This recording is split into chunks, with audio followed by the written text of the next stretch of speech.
Since the dawn of time, humanity has always done one thing. Sell.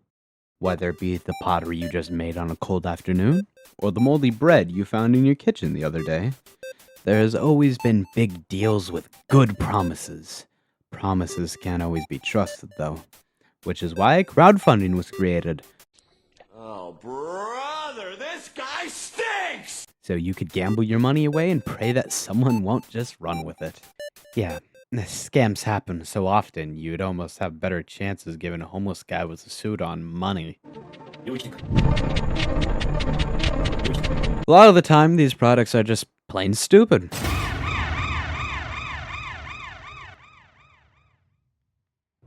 For example, the self-filling water bottle. Have you ever ran out of water on a run? Well, we've got just the thing for you. 2015. People were introduced to Fontas, a water bottle that fills itself and just magically creates water. Why are we not funding this? It supposedly ran on solar energy, or just straight up air. The idea sounds ridiculous itself, but what's even more embarrassing is the fact 345K was dropped into this garbage. You see? Anything could get money if you really make it sound convincing. Let's look at the Indiegogo page. This water bottle got 1,151% of their goal. As of 2025, all of these promotion videos were privated, tragically. Maybe someday I'll hold a funeral.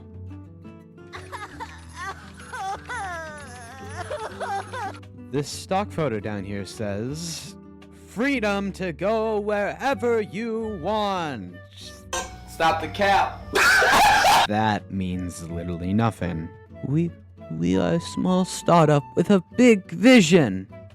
Every startup is like this. Poor fools didn't even get past the functional prototype phase. Probably because there's no scientist in the world who would say, "Oh yeah, self-filling water bottle? Sounds possible to me." Here's this video that supposedly shows the water bottle filling up. Wow. Great. Now this product is advertised to be used when you run out of water on a mountain or something. Well, you better hope you'll survive 24 hours if you are desperate enough to use a water bottle that can't even hold that much water in the first place. 0.8 liters. I guess it's useful if you are a hiker who can't hold a big water bottle, but overall this all seems pretty dumb. Doesn't matter anyways. Everyone got their money back, and in October of 2018, Fontas went bankrupt. Yippee! That's the story of Fontas. Failed business. Really tried to go somewhere, I guess. I mean, an obvious scam. Maybe there was a vision. Maybe there wasn't in the end. Actually, there is a bunch of like garbage rewards on their actual website here. Like, they won multiple rewards that I can't even find. Or do they exist? If they exist, I'd love to see them. Because, well, it was a failure. And I kind of feel bad. I always feel bad whenever a company, unless it's scamming, I always feel bad when a company is going to just go bankrupt over a product they think will work. Because this clearly wasn't a scam. Stop the cap! They had a vision. They really did. But it's such a useless vision anyways. So who cares? I hope whatever the hell Fontas is doing now, I hope they're doing okay. I love being a geek.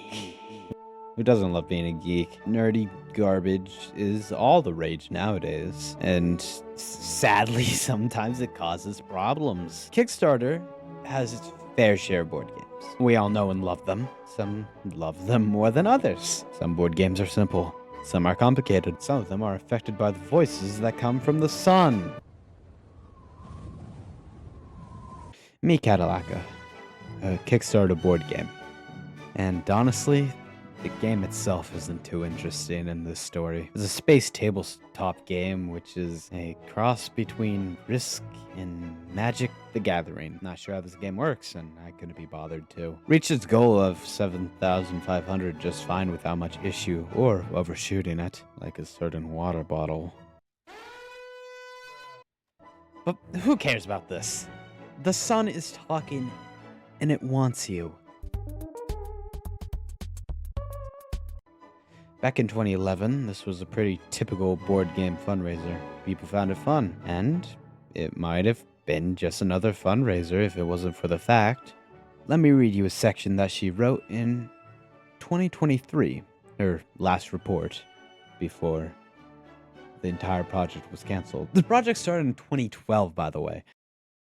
The truth is, you accused me of racism because I had worked through the false accusations against me that I was unsafe for children by 2011, but you still wanted me to fail because you couldn't handle that I had exposed the evil black racists who false accused me. The Horton family beating the crying 2-year-old upstairs from my apartment with a Bob, which they had blamed on me to avoid consequences. I was that annoying white person who figured out that black racist people were dominating UV's chlorophyll narrative. I documented in detail that I wanted to be a natural fair huntress of the garden, that I identified as an intersex angel without functioning sex organs, as the opposite of plants having both, and that I supported parthenogenic cloning of my tribe's children. Instead of children being sexualized to break their holy seals laying with beasts called husbands, I demonstrated exactly what the stellar culture was hoping someone would eventually learn. I single-handedly introduced this planet to the idea of pink or green being the rightful division of life and death. The plants are an essential function of inward-moving death pressure as part of our planet's relationship with each other.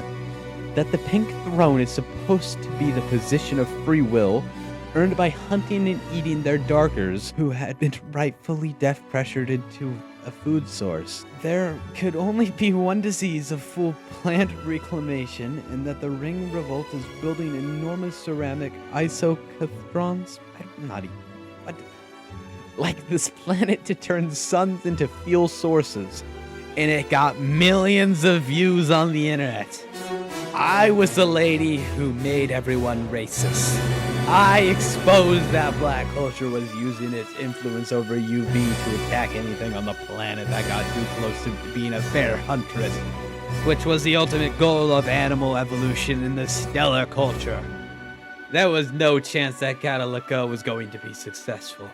And since we know no white or Asian people have ever turned into black people naturally, and this planet only has one race of females on its pink opposite of planet Throne.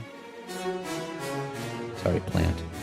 You were essentially accusing me of being a normal woman on the pink throne. You set me up to fail, because you didn't want to deal with the success I already had. Goodbye, Miss Molly. I think it really speaks for itself. This woman, known as Molly Frederick, isn't really that mentally sound. For a while, she went homeless and eventually found a home. She basically got rid of Catalyca and turned it into her other actually released game, Candyland, which is kind of unfair for the backers of the previous project. Whatever. Anyways, she thought the sun itself was talking to her about the board game and what to do with it. In reality, it's voices in her head. Simple schizophrenic conditions. And I honestly just can hope she's doing okay now. She's obviously mentally unwell. Here's her explanation of the matter. Ever since that December, I've been harassed by a voice that is claiming to be the sun. And it's been attacking me and harassing me almost every hour of the day. This is the best way I can explain what I'm going through. If anyone has any advice or can offer help with this problem. It was not really what I was hoping for, and it was very much not what I was told making this game was going to be like last year when I started working on it. Voice says, the sun doesn't want you to publish Catalyca because it wants to be almost exactly like Catalyca, but it keep it all a secret. If you publish your game, it is going to let people in on too many secrets. Paraphrasing. My response. The giant glowing mass of hydrogen that lights up our entire planet with heat and color wants to remain a secret? Seems a bit of a pipe dream to me. Besides, there have already been a few different galactic-themed video games and at least one other board game that has all gotten rather popular, so I really don't understand why the sun is supposedly obsessing over the details in this game specifically. The voice won't tell me what it is that I'm supposed to change or remove, because apparently that would give away too much. This is all rather strange to me, and hard to believe.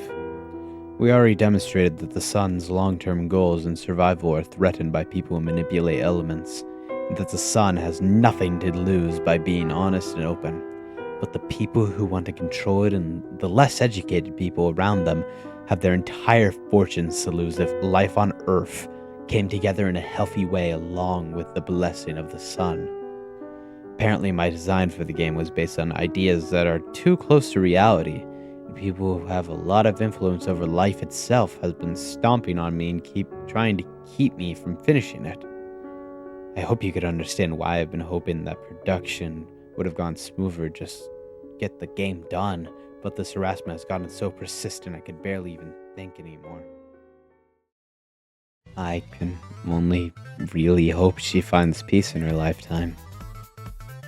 This is more tragic than the water bottle, but let's just hope she gets the peace she needs. And the help. She definitely needs a lot of help. Now, of course, we have a anonymous source who has no name. Because, well, anonymous, obviously. Who himself invested in Cataluca, hoping he'd get his board game. Now this poor soul didn't, tragically. Here's what he has to say.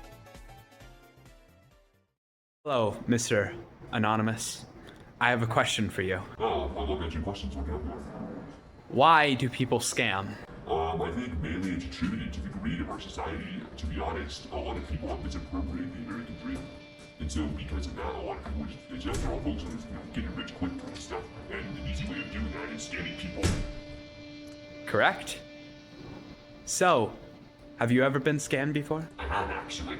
There was one time I was at Walmart, and the cashier, he was telling me what I bought the product. I opened it, and it was broken. So I went in, I went back to Walmart, went to customer service, and they wouldn't let me refund it. They said that was when they broke it. And they knew that the product was broken. I talked to the cashier first. I was like, yeah, like, you know, it looks kind of, the packaging looked kind of ruffled. So like, yeah, it's broken, can I just return it? He's like, yeah, sure, we have a return policy, and they wouldn't accept it. So I felt pretty scammed. I felt like consumer entry violation. Wow, thank you for your time, Mr. Anonymous.